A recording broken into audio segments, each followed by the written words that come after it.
Hello, everyone. My name is Zilla Morales, and today I will be talking to you about the three films that we watched regarding environmental policy. So for the first film that we watched, it was titled Food Inc. And some of the main themes that it spoke about was the lack of transparency and consumer detachment. So this just means when people buy, a lot of people don't really know where it comes from, and just like the process of how it's made. And this ties with the second main theme that I put, which was the hidden cost of cheap food. A lot of things that we think of as cheap, we don't really ever wonder why it's cheap itself. This is also due to the exploitation of vulnerable workers. So a lot of the time, like we kind of just have farmers that don't really make a profit, because like big companies like Purdue, they kind of just have like they own the land itself and the farmers just work the land.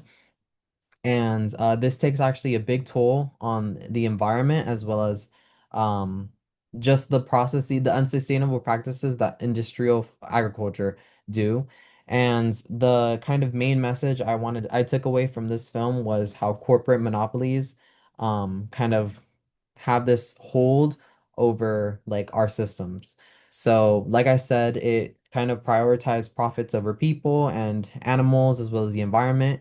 And some of the things that it spoke to me was how equity insisting like food production should not come at the cost of human health, worker welfare, or ecological stability.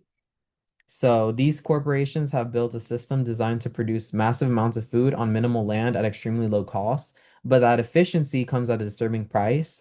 Through lobbying, legal intimidation, and political influence, they have gained power over nearly every point of the food supply chain. For the second film, it was titled Poisoned Water, and some of the main themes that I found from this film was sources of contamination. Like half the time, they were kind of like trying to figure out what was occurring. So, like what was happening here. And what they figured out was that a lot of the unsustainable practices that they were doing, as well as things that they were doing in the 40s, like in like World War II, a lot of the um kind of like bombs and like artillery that we were making, we were kind of just like using a bunch of water, and this was ending up like destroying the ecosystems. So a lot of this went into how um like legacy and emerging threats to America's waterways. And like it stresses that pollution is no longer confined to industrial smokestacks and pipes, but is woven into fabric of daily life. The producer, or I guess like the filmmaker, argued that protecting water requires public engagement, regulatory willpower, scientific monitoring, and recognition that environmental neglect today will compromise ecological and human health tomorrow. So one of the things that I took away from this was how short, fast economic growth versus having a healthy future. And something that I want to add to it was that economic growth means nothing if it undermines food systems, ecosystems, and communities that future generations depend on. As for our third and final film, it was titled On Thin Ice, and it kind of went over mainly India and its glacier that feeds into the Gangotri River. So it talks about how glaciers are critical freshwater reservoirs, and it also talks about the communities, in this case, like mainly India, and its cultural dimensions. So it was mainly affecting like northern India and their like food production, as well as they were having water wars in Delhi, in the city Delhi.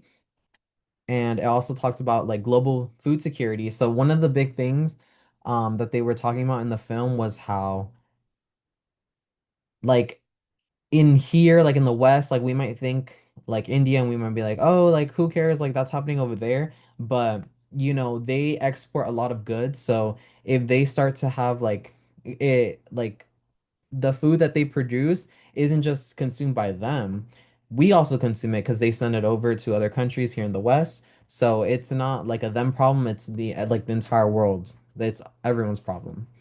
And this is a universal warning. So, like I said, glacier melt is not a distant or isolated problem. It is an immediate global crisis that threatens water supplies, food security, cultural traditions, and the stability of entire societies. If we do not act quickly, passionately, and collectively, the loss of glaciers will trigger cascading consequences across ecosystems, economies, and cultures, and time to prevent this outcome is running out. So, some of the environmental health hazards that I kind of talked about, but I want to go more into, was the first film focused on land pollution, so soil degradation and using unsustainable farming practices that just like deteriorated a lot of the land, as well as like created a bunch of pollution through um, like chicken feces. Like there was like a part in the film where they talked about how they were producing so much feces, and the Purdue company just said, "Oh, but that's like something that you can use, but it's just too much. Like you can't really use that much manure, especially it's a warm manure, it's not a cold manure. So it just has like a lot of uh like bad things in it, like ammonia." The second film was mainly talking about water pollution, so like pollutants in our water make it unsafe to drink or to utilize in our day to day. And the final film was mainly talking about like global warming overarching, like that's like the theme, but also like specifically ice cap melting, and then what this causes would be food systems collapsing, ancient pathogens could possibly release, as well as contaminated water supply with pollutants. And to tie all these films into each other, they all show that environmental damage is rarely accidental. It is often the result of weak regulations, underfunded oversight, and political systems that favor industry interests over public welfare. So the common message was that when environmental policy is shaped by political and corporate interests instead of science, transparency, and public welfare, the result is widespread ecological harm and human suffering. So, Food Inc., for instance, demonstrates how the USDA and FDA have limited power to regulate giant food corporations, many of which influence policy through lobbying. Poisoned water exposes how insufficient regulation, cost-cutting policies, and ignoring warnings led to the Flint water crises.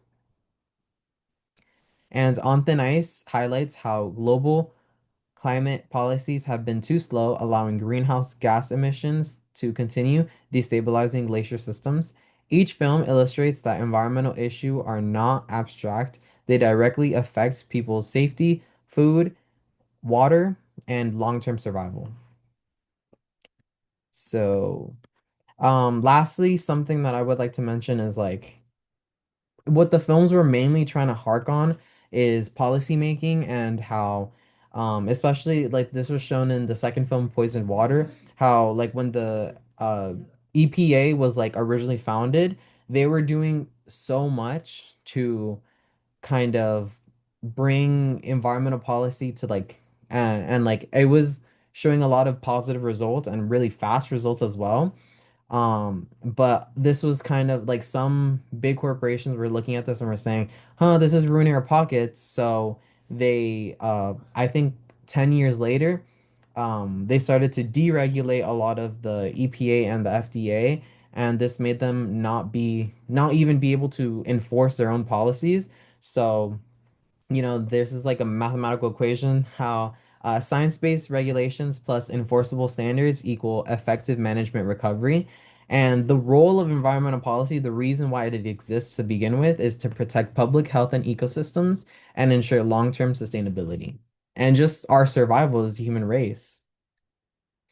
Thank you so much. And if there's anything that I would like you to take away from this is that everyone has the right to healthy food and drinkable water.